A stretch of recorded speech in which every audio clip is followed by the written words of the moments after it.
of Honorable Kojo Oppong Nkrumah.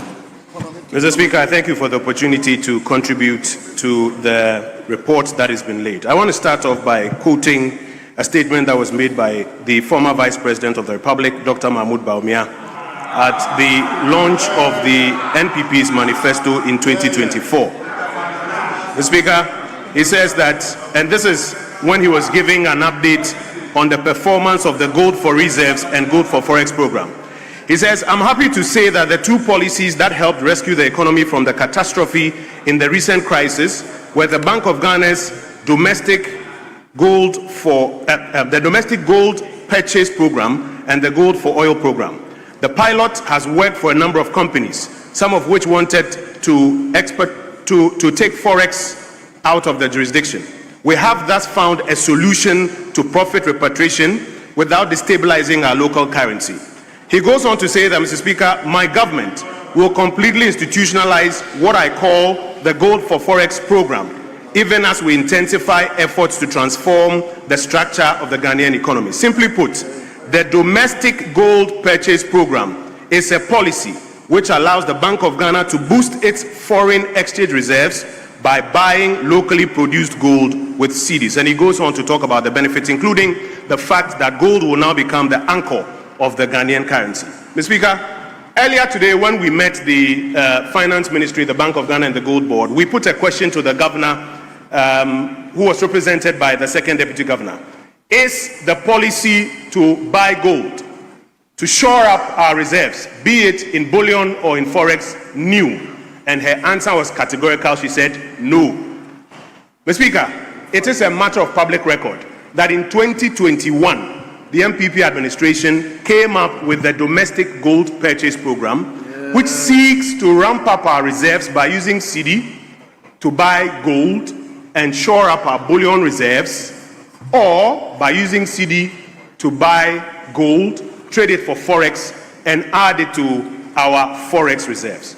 Mr. Speaker, if therefore a couple of years down the line, our colleagues on the NDC side come to power and they find this policy useful, they don't need to attempt to rebrand it and give it a new name as a Ghana Accelerated National Reserve Accumulation Policy. They don't need to do that. What they need to do is to be candid to the Republic of Ghana and say, we inherited a working program. And probably what we want to do is to build on it. You need candor in economic policy management. Don't try to rebrand it, give it a new name, polish it with some colors, and now create the impression that it is something new that you are thinking about. Mr. Speaker, we asked the government side today what the two pillars of this gold component are. And they told us that they will be using cedi to buy gold to add to the bullion, and using cedi to buy ASM gold, trade it for Forex, and add to Forex. Mr. Speaker, that is gold for reserves and gold for Forex. You can turn it, you can bake it, you can cook it. It is still the same thing.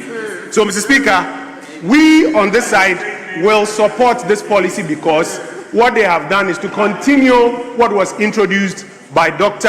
Mahamudu Bawumia. Yeah. Mr. Speaker, we encourage them that today's voter is sophisticated and understands what's going on. When you introduced the commitment controls, we have commended you that it is actually a good policy. You don't need to go on with this thing where every time settings. Admit it that this is a program you inherited and you are continuing. Mr. Speaker, the second point I want to make is that what this government has now announced as a policy demonstrates the confusion in their circles.